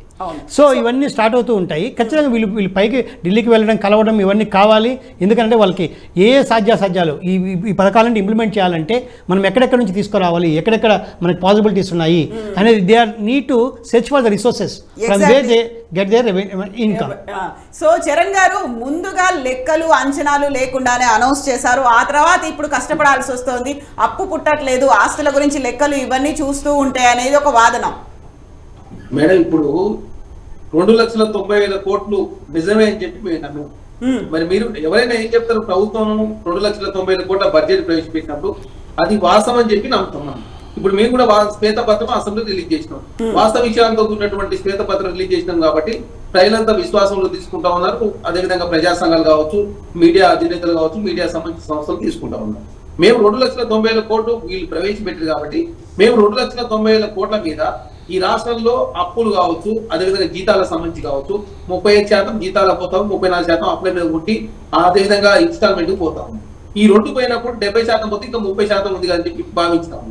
ఇప్పుడు ఏమైంది? 2,90,000 కోట్లు అనేది అది కల్పితం అనేది చాలా స్పష్టంగా కనపడతాం. ఎందుకంటే 1,60,000 కోట్ల రూపాయలు మాత్రమే నికరంగా ఖర్చు పెట్టుకుంది. మిగతా చూస్తే 1,30,000 కోట్ల రూపాయలు అదనంగా చూపి అంటే 20% ఏదో తక్కువ చూపించే ప్రయత్నం. కానీ ఇంకా లోతుగా పోయి చూస్తే మీరు ఒక బీసీ వెల్ఫేర్ డిపార్ట్మెంట్ లో 10 సంవత్సరాల కాలంలో 10,000 కోట్ల రూపాయలు ఖర్చు పెట్టి 800 కోట్ల రూపాయలు మాత్రం ఖర్చు పెట్టారు. అంటే ఒక్కొక్క దాంట్లో ఇట్లా చూస్తా ఉంటే లోపలి పోయి చూస్తా ఉంటే వాస్తవ విషయాలు బయటకు వస్తా ఉంటాయి. అంతకుముందు ఉన్నట్టు ప్రభుత్వం వాస్తవ విషయాలు బయట పెట్టకపోవడం ఈనాడు ఈ సంక్షోభం దారి తీసిందనేది స్పష్టం. రాజీవ్ రెడ్డి గారి దగ్గర నుంచి ఒక సబ్మిషన్ ఉంది మీ లెక్కలకి. సార్ మామూలుగా చూసే వ్యక్తులకి మీరు అన్నది 100% నేను మీతో ఏకీభవిస్తాను. ఎందుకంటే బడ్జెట్లో మనకు వచ్చేటివి వీళ్ళు ప్లానింగ్, FRBM నిధుల్లో నుంచి లోన్లు వస్తాయని ఇవన్నీ కలిపి ఒక బడ్జెట్గా క్రోడీకరిస్తారు. I will agree with you. Same ఇదే టైంలో ఇప్పుడు ఇచ్చే కొత్త పథకాల వల్ల ఒక 70,000 కోట్ల దాకా 60 నుంచి 70,000 కోట్లని ఎస్టిమేషన్ వేస్తున్నారు. దీన్ని మీరు ఎలా ఇది చేయగలరు సార్? అంటే మామూలు చెప్తున్నా. ఇప్పుడు ఆ బడ్జెట్ ఇప్పుడు మీరు ఇచ్చే బడ్జెట్ ఈ విధంగా మీరు 2,70,000 కోట్లు వేశారు, 90,000 కోట్లు సంథింగ్. అది అంత ఇదిగా లేదు, హేతుబద్ధకంగా లేదు అని అన్నాము. ఆ హేతుబద్ధకంగా లేనప్పుడు మీరు కరెక్ట్గా వేసినప్పుడు అది 2,00,000 కోట్లకో 2,50,000 కోట్లకో వస్తుంది. మేము అనుకున్నది ఏంటంటే సార్, మేము అనుకున్నది ఏంటంటే 2,90,000 కోట్లలో 70% పోయిన తర్వాత దాదాపు 1,90,000 కోట్ల రూపాయలు మిగతా ఉంటాయి. కేసీఆర్ గారు పెట్టినటువంటి పథకాలు అవన్నీ ఇంప్లిమెంట్ చేస్తానికి ఒక 20,000 కోట్ల రూపాయల నుంచి 30,000 కోట్ల రూపాయలు అవుతా ఉంది. మేము పెట్టినటువంటి పథకాలకు 40,000 కోట్ల రూపాయలు అవుతుంది మా అంచనా ప్రకారం. అప్పుడు ఈ 70,000 కోట్ల రూపాయలు పైన ఇంకా 20,000 కోట్ల రూపాయలు మిగతా ఉందని మేము అనుకున్నాం. అదే కాకుండా ఎవ్రీ ఇయర్ 10 to 15% రెవెన్యూ వెళ్తాం అన్ని రాష్ట్రాలు. మీరు ఆంధ్ర రాష్ట్రం చెక్ చేసుకోండి, అక్కడ 2% గ్రోత్ రేట్ ఉంటే తెలంగాణ 2.45%. ఆంధ్ర రాష్ట్రానికి ఐటీ లేదు, ఆంధ్ర రాష్ట్రానికి ఫార్మా లేదు, ఆంధ్ర రాష్ట్రానికి రాజధాని లేనటువంటి రాష్ట్రంలోనేమో ఆదాయం అంటే 2 గ్రోత్ ఉంటే ఇక్కడ 2.45%. అంటే తెలంగాణ రాష్ట్రం అంకెలు ఎక్కువ చేసి చూపడం తోటి ప్రధానంగా తీసుకొచ్చిన అప్పులు అదేవిధంగా కరెక్ట్ వేలో ఉపయోగించుకోకపోవడం మూలంగా తెలంగాణ రాష్ట్రంలో ఇట్లాంటి సంక్షోభం వచ్చిన మాట వాస్తవం. ఈ సంక్షోభం నుంచి గట్టెక్కించేది ఓన్లీ కాంగ్రెస్ పార్టీ మాత్రమే. ఎందుకంటే మేము చాలా సంవత్సరాల కాలం పాటు సంక్షేమ కార్యక్రమాలు తీసుకొచ్చి ఫ్రీ అనే వర్డ్ అంటే ఏ ఉచిత కార్యక్రమం తీసుకొచ్చినా ఆనాడు కాంగ్రెస్ ప్రభుత్వం తీసుకొచ్చింది. కాబట్టి ఈ రాష్ట్రంలో ఉన్నటువంటి ఈ సంక్షోభం నుంచి గట్టెక్కి కూడా కాంగ్రెస్ పార్టీ అని చెప్పేసి ప్రజలంతా మమ్మల్ని విశ్వాసంలో తీసుకున్నారు కాబట్టి మేము ఇప్పుడు దీన్ని ఎట్లా సెపరేట్ చేయాలని చెప్పి ఆలోచిస్తా ఉన్నాం. నిపుణులతోటి ఎవ్రీడే చర్చలు జరుగుతా ఉన్నాయి. అదేవిధంగా సీనియర్ అధికారులతో చర్చలు జరుగుతా ఉన్నాయి. ఓపికతో మా మంత్రులతో కూడా దాదాపు 18 గంటల కష్టపడతా ఉన్నాం. అదేవిధంగా తెలంగాణ రాష్ట్రంలో ఈ 10 సంవత్సరాల కాలంలో ఒక్క రివ్యూ జరగలేదు మేడం. ఏ డిపార్ట్మెంట్ల వారిగా రివ్యూ జరగలేదు.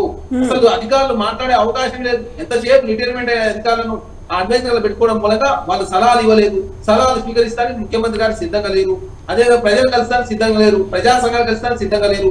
అసెంబ్లీలో ప్రతిపక్ష పార్టీ చెప్పే సలహాలు తీసుకోలేదు. ప్రతిపక్ష పార్టీలో గొంతులోకి కాబట్టి ఈనాడు ఈ రాష్ట్రం ఇంత సంక్షోభానికి పోవడానికి కారణం వాస్తవ విషయాలు బయట పెట్టకపోవడం మూలంగా తెలంగాణ రాష్ట్రం చాలా ఆర్థిక సంక్షోభంలో ఉన్నమాట వాస్తవం. దాని నుంచి బయటపడాలంటే కాంగ్రెస్ పార్టీ మాత్రమే కరెక్ట్ అని చెప్పి ప్రజలు నమ్మింది కాబట్టి మేము ఈ సంక్షోభం నుంచి బయట తీసుకుపోయే కార్యక్రమం కావచ్చు. అదేవిధంగా ఖర్చులు తక్కువ చేసుకుంటూ ఆదాయ వనరులు ఎక్కడ పెంచుకోవచ్చు. అదేవిధంగా మేము ఇచ్చినటువంటి 6 గ్యారెంటీలు ఏ విధంగా అమలు చేయాలని చెప్పేసి మేము దీని మీద తర్జన పడితే జరుగుతాం. ఖచ్చితంగా చెప్పిన మాట ప్రకారం కాంగ్రెస్ ప్రభుత్వం ముందుకు పోతాం. సో బాలరాజ్ గారు, ఎందుకని అసలు సమీక్షలు జరగలేదు, సలహాలు కూడా స్వీకరించలేదు, కంటిన్యూ చేస్తూ ఉన్నారు, అది ప్రొలాంగ్ అయిపోయింది 10 ఏళ్ల పాటు. ఇప్పుడు అన్ని బర్డెన్ అనేది పడుతోంది. ఇప్పటిదాకా చేసినటువంటి అప్పులు, ఇప్పుడు చేయాల్సినటువంటి అప్పులు, ఆ వడ్డీలు ఇవన్నీ కలుపుకుంటే బర్డెన్ అనేది పడట్లేదా? ఇప్పుడు దాని మీద ఎందుకు మీరు ఫోకస్ పెట్టట్లేదు? కేవలం ఆస్తుల గురించే మాట్లాడతారు, అప్పుల గురించి కూడా మాట్లాడాలి కదా. కవిత గారు నేను ఏమంటున్నానంటే, ఆ రాష్ట్రం అభివృద్ధి చెందిందా లేదనడానికి బీఆర్ఎస్ పార్టీ చెప్తున్నావు, కాంగ్రెస్ పార్టీ చెప్తున్నావు, బీజేపీ చెప్తున్నావు కాదు. ఆ రాష్ట్రం అభివృద్ధి చెందడానికి సూచిక తలసరి ఆదాయం పెరగడం. ఆ రాష్ట్రం అభివృద్ధి చెందడానికి కారణం ఏది సూచిక చూపెడతారంటే, ఏ దేశం అభివృద్ధి చెందిందన్నా, ఏ ప్రపంచంలో ఏ దేశం అభివృద్ధి చెందిందన్నా, ఏ రాష్ట్రం అభివృద్ధి చెందినా ఆ రాష్ట్రం యొక్క తలసరి ఆదాయం పెరిగిందా లేదా చూస్తారు. ఆ రాష్ట్రం యొక్క స్థూల ప్లీజ్ నన్ను కంప్లీట్ చేయండి ప్లీజ్. మీరు తరా చెప్తారు ప్లీజ్. ఆ రాష్ట్ర స్థూల జాతీయ ఉత్పత్తి ఏందో చూస్తారు. ప్లస్ ఇంకో మేడం నేనేమో ఆ రాష్ట్రం యొక్క తలసరి విద్యుత్ వినియోగం ఏందో చూస్తారు. ఆ రాష్ట్రం యొక్క తలసరి ప్లీజ్ మీరు ఆగండి ప్లీజ్. మీరు మాట్లాడి కదా చరణ్, మీరు చెప్పి మీ అంశాలు చెప్పాలి. మేము ఏమంటున్నాంటే, అరే ప్రభుత్వం దివాళీ స్వామి, తలసరి ఆదాయం పెరగడం ప్రభుత్వం దివాళీ చేయడమా? రాష్ట్రం యొక్క స్థూల జాతీయోత్పత్తి పెరగడం దివాళీ చేయడమా? రాష్ట్రం యొక్క తలసరి విద్యుత్ వినియోగం పెరగడం చేయడమా? అదేవిధంగా సాగు విస్తీర్ణం పెరగడం దివాళా తీయడమా? అదేవిధంగా పంట దిగుబడి పెరగడం దివాళా తీయడమా? చెప్పండి మీరు. ఈ రాష్ట్రం ఈ దేశంలో మేడం కవిత గారు నేను చెప్తా ఉన్నా, ఈ దేశంలో ఏ ముఖ్యమంత్రి అయినా 13 లక్షల పేద ఆడపిల్లల పెళ్లి చేసిన మహానాయకుడు చూపించండి. 14,000 కోట్లు ఖర్చు పెట్టి కళ్యాణ లక్ష్మి పేరుతోటి పేద ఆడపిల్లల పెళ్లి చేసిన మహానాయకుడు కేసీఆర్ అవునా కాదా? 13,000 కోట్లు ఖర్చు పెట్టి 13 లక్షల మంది ఆడపిల్లలకు, ప్రసవం చేస్తున్న ఆడపిల్లలకు కేసీఆర్ కిట్ అందించిన నాయకుడు కేసీఆర్ కాదా? 73,000 కోట్ల రూపాయలు 68,90,000 మంది రైతాంగం ఖాతాలోకి కేసీఆర్ కాదా? మేడం నన్ను కూడా మాట్లాడి దివాలా లేదు మేడం, వాళ్ళ దివాలా కోరుతనం అది. వాళ్ళ కాంగ్రెస్ పార్టీ మేడం ఆయన చెప్పాడు మేడం, అన్ని చెప్పినాడు చెప్పలేదు ప్లీజ్. వాళ్ళు చెప్పినటువంటి దరఖాస్తుల పేరుతోటి ఇంత ఉన్నాయి కదా మీకు పైసలు 40,000 కోట్ల రూపాయలు 3,40,000 మంది కాంట్రాక్టులకు ఈ రాష్ట్ర ప్రభుత్వం బాకీ ఉంది. మరి ఏది మీ తలసరి వసూలు మొదలు పెట్టి ఆల్రెడీ కాంట్రాక్టర్ దగ్గర కార్పొరేషన్లకు వసూలు మొదలు పెట్టిరు, కాంట్రాక్టర్ దగ్గర వసూలు పెడుతున్నారు మొదలు పెట్టి ఆల్రెడీ కాంట్రాక్టర్ లిస్ట్ తీసుకురైతే మీరు కాంట్రాక్టర్ లిస్ట్ తీసుకున్నారు. కాంట్రాక్టర్ లిస్ట్ తీసుకొని అదేవిధంగా దళారుల పేరుతో దరఖాస్తులు తీసుకోండి. అదే విధంగా మీరు అన్ని రకాల లిస్టులు మొదలైంది, మీకు ఆల్రెడీ దందా మొదలైంది అనమాట. కార్పొరేషన్లకు 2 కోట్లు 5 కోట్లు 6 కోట్లు అని చెప్పేసి వేలం వేస్తా ఉన్నారు. దందా మొదలైంది. కాంగ్రెస్ కేసీఆర్ గారు అదే చెప్పారు కదా, కాంగ్రెస్ పార్టీకి ఓటేస్తే దళాల రాజ్యం వస్తున్నారు, దందాలు మొదలైతున్నారు, మొదలైంది ఆల్రెడీ. సో చరణ్ గారు, ఎంతసేపు ఓటు బ్యాంక్ రాజకీయాల కోసం అప్పులు తీసుకొచ్చి ఓట్ల కోసమే మీరు ఆరాధన తప్ప మీరు తెలంగాణ రాష్ట్ర ఆదాయం పెంచి ఆ ఆదాయం పెంచిన దాంట్లో మీరు ఏమైనా సంక్షేమ కార్యక్రమం ఖర్చు పెట్టిరా? ఏం చేసి మీరు మేడం 5,50,000 కోట్ల నుంచి 13 లక్షల కోట్ల పెరిగిందంటే పెరిగినట్ట లేదా సంపద? ఉత్తగా మాట్లాడుతూ మీరు ప్లీజ్ మీరు సంఖ్యల మధ్య మాట్లాడండి, మీరు అంకెలతో మాట్లాడండి, సంఖ్యలతో మాట్లాడండి. బాలాజీ గారు ఒక లాస్ట్ క్వశ్చన్ మీ ఇద్దరికి. సో చరణ్ గారు, ఇప్పుడు ప్రధానమంత్రి నరేంద్ర మోదీ దగ్గరికి వెళ్ళారు, అక్కడ పాజిటివ్ రెస్పాన్స్ రాకపోతే, మీరు అనుకున్నట్టుగా హెల్ప్ అనేది జరగకపోతే పోరాటాలు మొదలవుతాయా? దానికి కూడా మీరు ఏమైనా డెడ్ లైన్ పెట్టుకుంటారా? మేడం ఇప్పుడు కాంగ్రెస్ పార్టీ ఎప్పటికైనా ఫస్ట్ అడగాల, తర్వాత ఖచ్చితంగా పోరాటం చేయాల్సిందే. మేము Bharatiya Janata party TRS party లాగా లోపాయకాలకు ఒప్పందం కూర్చున్నాం. మీరు చూడండి, దేశవ్యాప్తంగా 150 మంది ఎంపీలు ఈనాడు బయట ఉన్నారు, కానీ బీఆర్ఎస్ పార్టీ సంబంధించిన ఎంపీలు మొత్తం పార్లమెంట్ లో ఉన్నారు. అంటే ఫస్ట్ మీకు చెప్తాను, BRS party Bharatiya Janata party ఒకటే చెప్పినాం, అది నిజం. ఎందుకంటే దేశవ్యాప్తంగా భారతీయ జనతా పార్టీ వ్యతిరేకించే సభ్యులందరూ బయట ఉన్నారు. బీఆర్ఎస్ పార్టీ సంబంధించిన సభ్యులు, టీడీపీ సభ్యులు, వైఎస్ఆర్సీపీ సభ్యులు మొత్తం పార్లమెంట్ లో ఉంటూ భారతీయ జనతా పార్టీ తెచ్చినటువంటి బిల్లులు 14 రోజుల కాలంలో 18 బిల్లులు పాస్ చేసుకున్నారు. అయితే ఇప్పుడు సహకారం అనేది రాష్ట్రానికి సహకారం లేకపోతే మీరు పోరాటం ఎప్పటి నుంచి చేయడం స్టార్ట్ చేస్తారు? మేడం ఇక్కడ దేనికైనా ఒక లిమిట్స్ ఉంటాయి మేడం. ఫస్ట్ అడగడం మన బాధ్యత, తర్వాత మరొకసారి గుర్తు చేయడం మన బాధ్యత. గుర్తు చేసిన తర్వాత ఈ రాష్ట్రంలో ఉన్నటువంటి కేంద్ర మంత్రి కిషన్ రెడ్డి గారు ఉన్నారు. ఈ రాష్ట్రం నుంచి 4 మంది ఎంపీలు గెలిపిస్తే కనీసం నవోదయ స్కూల్ కూడా రాలేదు. దేశవ్యాప్తంగా 150 ఎయిమ్స్ ఇచ్చి తెలంగాణ రాష్ట్రం ఒక ఎయిమ్స్ రాలేదు, ఒక నవోదయ స్కూల్ రాలేదు. ప్రత్యేకంగా తెలంగాణ రాష్ట్ర ఎలక్షన్ జరుగుతా ఉంటే భారతీయ జనతా పార్టీ ఎలాంటి నిధులు ఇవ్వలేదు. మీ కర్ణాటక పోతే అప్పర్ భద్ర ప్రాజెక్ట్ 40,000 కోట్లు ఇచ్చింది. సో మీరు పార్లమెంట్ ఎన్నికల దాకా చూస్తారా? ఆ తర్వాత పోరాటం ఉంటుందా? పోరాటం లేదు, ఆరాటం లేదు, అంత ఆరాటం పోరాటాలు ఎక్కడి? అరెస్ట్ చేద్దాం లాబింగ్ కోసం పోయిన ప్రధానమంత్రి మోదీ గారు ముఖ్యమంత్రి అమ్మ ఓటుకు నోటు కేసులో అరెస్ట్ అయితే అవకాశం ఉంది కాబట్టి అరెస్ట్ చేద్దామని బదలాడుకుంటారు మోదీ. ఇంకెక్కడిది ఆరాటం? పోరాటం ఎక్కడిది? మీ దగ్గర ఆరాటమే, ఆరాటం తప్ప పోరాటం లేదు రేవంత్ రెడ్డి దగ్గర. డెఫినెట్ గా కేసీఆర్ గారి మళ్ళీ కావాలనుకుంటున్న ప్రజలు. మీరు రైతు భరోసా నిధులు ఎప్పుడు వస్తారో చేయండి, రైతు రుణమాఫీ ఎప్పుడు చేస్తారో చేయండి. మేడం అన్యాయం మేడం, మీరు కాంగ్రెస్ మేడం 20 రోజులలో ప్రజావాణి పెట్టారండి. ముఖ్యమంత్రి 2 రోజులు కలిసినండి, మా ముఖ్యమంత్రి కలలేదు, మా ముఖ్యమంత్రి కలలేదు అన్నారు కదా.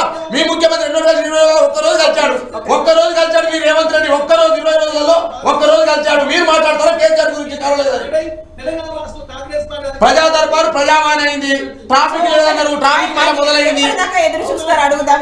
సో చరణ్ గారు ఎప్పటిదాకా ఎదురు చూస్తారు? ఈ పార్లమెంట్ ఎన్నికలా లేకుంటే 5 ఏళ్ల కాలం పాటు ఎదురు చూస్తూనే ఉంటారా? ఎదురు చూపలేదు. మళ్ళీ ప్రధానమంత్రి నరేంద్ర మోదీ నేనే వస్తానంటున్నారు. మేడం ఇక్కడ ఎప్పుడు మేడం అంటే టైం ఒక 3 నెలల కాలము 2 నెలల కాలం టైం. మీరు 10 సంవత్సరాల కాలం పాటు 9 సంవత్సరాల కాలం పాటు తెచ్చిన బిల్లులన్నిటి మద్దతు ఇచ్చి తెలంగాణ రాష్ట్రం ఒక అనాపైసం లేకుండా మీరు బిల్లులో మద్దతు ఇచ్చి మరి దాని గురించి ఏం మాట్లాడాలా? మరి మీరు మర్చిపోయిన హామీల గురించి ఎన్ని మాట్లాడాలా? మీరు చేసిన అప్పుల గురించి ఎన్ని మాట్లాడాలా? 100 ఉన్నాయి. మేము భవిష్యత్తులో బీఆర్ఎస్ సార్ మీ అప్పులు చేసినామని మీకు ఇచ్చారు, మీరు అమలు చేయండి సార్, మీరు అమలు చేయండి. రుణమాఫీ ఇవ్వండి, రైతు భరోసా నిధులు ఇవ్వండి, 2 లక్షల ఉద్యోగాలు ఇవ్వండి, యాదవ్ కుటుంబ సోదరులకు గొర్రెల పంపిణీ చేయండి, ఎస్సీ కార్పొరేషన్ విభజన చేయండి, బీసీ రిజర్వేషన్లు పెంచండి, 2 లక్షల ఉద్యోగాలు ఇవ్వండి. నేను అడుగుతున్నా కదా, మీరు చెప్పినే ఇప్పుడు మేడం మేము చెప్పండి ప్లీజ్ మేడం. ఇప్పుడు మీకు పరిపాలన దక్షత లేదు, ఎవరు దక్షత లేదు, మొత్తం అప్పులు చేసి కమిషన్ తీసుకో 1,00,000 కోట్లు విదేశాల్లో మేడం గ్యారంటీ చెప్పారు మేడం. ఒక నిమిషం ఇప్పుడు మనకి ఇంకా గ్యారంటీల గురించి వీటన్నిటి గురించి మళ్ళీ మనం ఒకసారి మాట్లాడుకుందాం. ఇప్పుడే ఏంటంటే వాళ్ళు ఒక వేచి చూస్తాము, కనీసం కొంచెం టైం ఇవ్వాలి. మీరు 10 ఏళ్ల కాలం పాటు కాలయాపన చేశారు, ఏమీ జరగలేదు, మేమైతే కాస్త వేచి చూస్తాము. కవిత గారిని ఏమంటున్నంటే వాళ్ళు 100 రోజులు ఆగని 6 నెలలు ఆగని మేము వద్దనట్లే. మీరే మా ప్రియతమ నాయకురాలు సోనియా గాంధీ జన్మదినం రోజు వెంటనే రుణమాఫీ చేసిరా. ప్రధానమంత్రి మోదీ గారు పోయింది బట్లాడుకుంటుంది పోయి మేడం.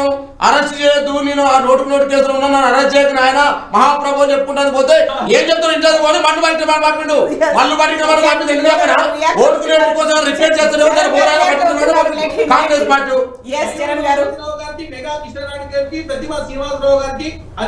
అన్ని చూస్తాం ఆగండి జర, కొన్ని రోజులు ఆగండి. కేసీఆర్ మళ్ళీ వస్తున్నాడు బయటికి, మళ్ళీ వస్తున్నారంటే 5 ఏళ్ల పాటు అయితే ప్రతిపక్షంలో ఉంటారు కదా.